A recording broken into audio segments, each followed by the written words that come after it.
আসসালামু আলাইকুম pro Brazil football fans.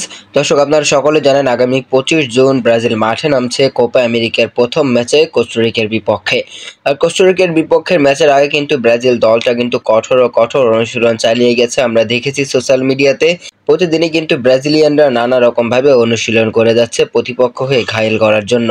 তবে অনুশীলনের ফাঁকে ফাঁকে কিন্তু ব্রাজিলিয়ান গণমাধ্যমগুলো আসলে খেলোয়াড়দের সঙ্গে কথা বলেন, কোচদের সঙ্গে কথা বলেন এবং তারা কিন্তু খুব কাছ থেকে আসলে ব্রাজিলের ট্রেনিং সেশনটা দেখতে পারেন। আর যেটার কারণে কিন্তু তারা কিন্তু কোস্টারিকার বিপক্ষে কেমন একাদশ নিয়ে মাঠে নামছে ব্রাজিল তারই একটা প্রতিবেদন প্রকাশ করেছে।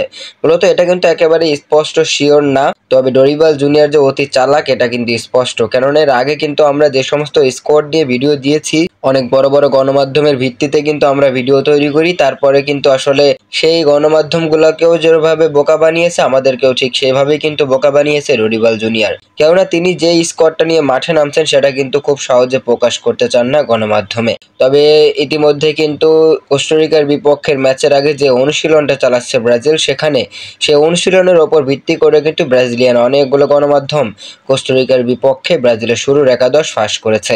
তো চলুন আগে দেখি শুরুর একাদশে কে কে আছে। মূলত তারা রেখেছে গোলকিপারে অ্যালিসন এবং দুই সেন্টার ব্যাকে মার্কিনুস এবং গাব্রিয়েল ম্যাগালাইসকে রেখেছে। গাব্রিয়েল ম্যাগালাইসকে রাখতেই পারে, কেননা তিনি কিন্তু পরিপূর্ণভাবে ফিট আছেন। রাইট ব্যাকে ডানিলো, লেফট ব্যাকে আছে ওয়েন্ডেল। মিডফিল্ডে আসলে জোয়া গোমেসের যাওয়ায় কিন্তু ডগলাস লুইসকে দেখা যাচ্ছে, কেননা জোয়া গোমেস কিন্তু যুক্তরাষ্ট্রের বিপক্ষের ম্যাচে পুরোপুরি বাজে একটা খেলা খেলেছে, তো সেক্ষেত্রে তাকে কিন্তু ড্রপ করা হয়েছে এবং ডগলাস লুইসকে অ্যাড করা হয়েছে। তারপর ব্রুনো গুইমারেস, লুকাস পাকুয়েতে এবং রাফিনা, রদ্রিগো এবং ভিনিসিয়াস। দলে নাম্বার 9 এনরিক আছে।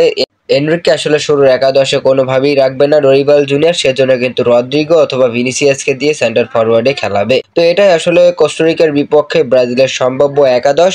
যদিও এটা কোনো নিশ্চয়তা নেই, তবে অনেকগুলো গণমাধ্যমের ভিত্তিতে কিন্তু এরকমই হওয়ার কথা রয়েছে কোস্টারিকার বিপক্ষে ব্রাজিলের প্রথম ম্যাচের শুরুর একাদশ।